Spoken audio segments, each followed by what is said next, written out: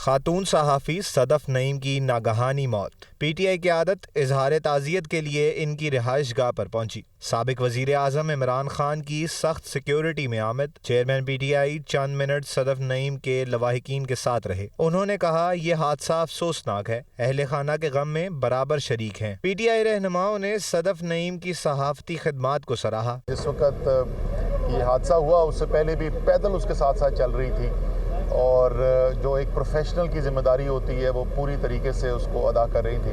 صدف کے جانے سے ایک بہت بڑا خلا آیا ہے اس کے بال بچوں کے لیے۔ ابھی میں ان کی بچی سے ملی، ابھی ان کے میاں سے ملی۔ مجھے بڑی تکلیف اس بات کی ہوئی ہے کہ ماں تو کوئی بھی نہیں ریپلیس کر سکتا۔ پیپلز پارٹی کی رہنما شازیہ مری اور فیصل میر بھی صدف نعیم کی رہائش گاہ پر پہنچے۔ شازیہ مری نے لانگ مارچ انتظامیہ سے بہتر اقدامات کرنے کی ضرورت پر زور دیا اور تحقیقات کا مطالبہ بھی کیا۔ اسے ہم صرف حادثہ نہیں کہیں، اس کو اگر سدھارنا ہے سچویشن کو تو اس پر کام کرنے کی ضرورت ہے، کیونکہ رپورٹرز جس طریقے سے کام کرتے ہیں ان کی کوئی اتنی پروٹیکشن نہیں ہوتی ہے، ہم جانتے ہیں۔ صحافی صدف نعیم کے شوہر نے اہلیہ کی موت کو حادثہ قرار دیتے ہوئے قانونی کارروائی نہ کرنے کی بات کی۔ مجھے یقین نہیں آ رہا تھا تو میں ان کے آفس بھاگا ہوں، تو وہاں آفس جب گئے ہیں تو انہوں نے بھی بتا دیا کہ وہاں جی ان کی ڈیتھ ہو چکی ہے۔ ہم نے ویڈیو بھی دیکھی ہے، ہمارے جو لوگ وہاں موجود تھے، مطلب ہمارا نام میڈیا تھا کہ اور لوگ تھے، وہاں مقامی لوگ وہ بھی بتا رہے ہیں کہ جی ہم ساتھ ہی تھی تو وہ ان کا پاؤں سلپ ہو گئے۔ صدف نعیم نجی ٹی وی چینل سے وابستہ تھیں اور چیئرمین عمران خان سے انٹرویو کرنے کی کوشش میں کنٹینر کے نیچے آ کر موقع پر ہی جاں بحق ہو گئی تھی۔ کاموکی میں پی ٹی آئی کے لانگ مارچ کے آغاز سے قبل پولیس نے رپورٹرز اور کیمرامینز کی تشدد کا نشانہ بنا ڈالا۔ وزیر اعلیٰ پنجاب چودھری پرویز الہی کی ہدایت پر ایس ایچ او اور 5 اہلکار معطل کر دیے گئے۔ آپ کو بتائیں کہ کاموکی میں تحریک انصاف کے لانگ مارچ کی کوریج کے لیے میڈیا کے نمائندے اپنی گاڑیاں روٹ کے ساتھ کھڑی کر رہے تھے۔ اس دوران پولیس اور صحافیوں کے درمیان تلخ جملوں کا تبادلہ ہوا۔ پولیس اہلکار ایس ایچ او منظر سعید کی قیادت میں صحافیوں پر ٹوٹ پڑے۔ پولیس تشدد کے دوران کیمرہ ٹوٹ گیا۔ وزیر اعلیٰ پنجاب چودھری پرویز الہی نے آئی جی پنجاب سے رپورٹ طلب کر لی ہے، جبکہ مشیر داخلہ عمر سرفراز چیمہ نے بھی واقعے کی مذمت کی اور بتایا کہ اہلکاروں کے خلاف انکوائری شروع کر دی گئی ہے۔ توہین عدالت کیس میں chairman P T I Imran Khan نے سپریم کورٹ میں جواب جمع کروا دیا۔ عمران خان نے تحریری جواب میں عدالت کو کرائی گئی کسی قسم کی یقین دہانی سے لا علمی کا اظہار کیا۔ عمران خان نے کہا کہ 25 مئی کے لانگ مارچ میں پارٹی قیادت نے میری طرف سے کسی طرح کی کوئی یقین دہانی کروائی، اس سے لا علم ہوں۔ عمران خان نے تفصیلی جواب جمع کروانے کے لیے 3 نومبر تک کی مہلت طلب کر لی۔ عمران خان نے اپنے جواب میں لکھا ہے کہ عدلیہ کا احترام ہے، سپریم کورٹ کے کسی حکم کی خلاف ورزی کا سوال ہی پیدا نہیں ہوتا۔